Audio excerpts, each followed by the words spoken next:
3 days after New Jersey State Trooper Frankie Williams was killed in a head-on crash on Route 55 in Millville, New Jersey. Now, his death triggered an outpouring of grief and support from the state of New Jersey, but we wanted to find out a little bit more about the other person involved in the crash, a psychiatrist named Dr. Lloyd Rudley. He was the driver of the car that hit Trooper Williams' car on oncoming traffic after passing through the median, ending both of their lives. Trooper Williams was searching for an erratic vehicle that had been phoned in. Now, we wanted to find a little bit more about Dr. Rudley. We've heard a lot about Trooper Williams' life and who he was, but we didn't know much about Dr. Rudley. So I started digging. I knew that Dr. Rudley was a 61-year-old Philadelphia resident now and is psychiatrist practicing in Elmer, New Jersey. But I found out after digging with Mike here that he had no social media presence, no family to find and talk to, no family even speaking out on his behalf. But that's because I found out that Dr. Rudley does not have any family left.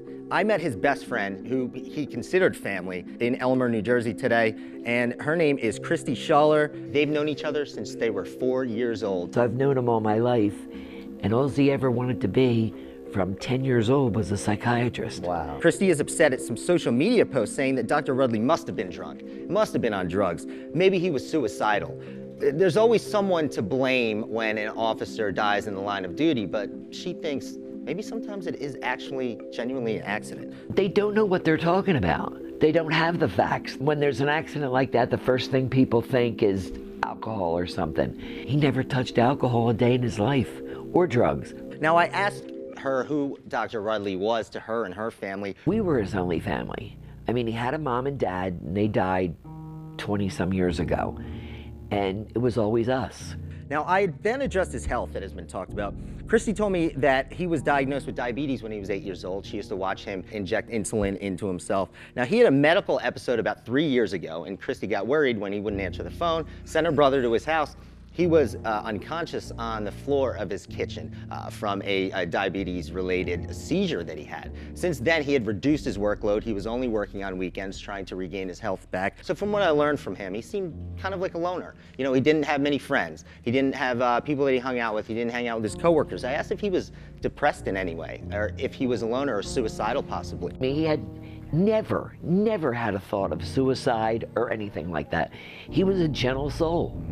And what he did for a living, he helped people. So I just wish they would not speak until they knew what they were speaking about. As I left the Schaller residence, Christy left me with a very interesting theory that she came up with. She'd been reading the testimonials about how amazing Trooper Williams was and what a great officer he was. I believe that the trooper was a real hero, that he seen him coming and blocked so other cars wouldn't have gotten hit. Wow, that's my theory. She doesn't blame anyone. This is a tragic accident on all sides to her, but I'm glad that we're getting to learn about who the other man was. I just think it's such an important lesson for anyone that gets, big behind their keyboard to just wait until you know, because no matter what, this was another person that lost their life, and of course we don't know a lot yet, but just wait, because this, maybe he doesn't have family, but he has friends that love him that are now looking at the things you said, and they're hurt. And that's not okay either, especially when we don't know the details. Can you believe it? Can you believe, I still can't believe it hasn't really hit. Like I said, I took for granted that he'd always be here.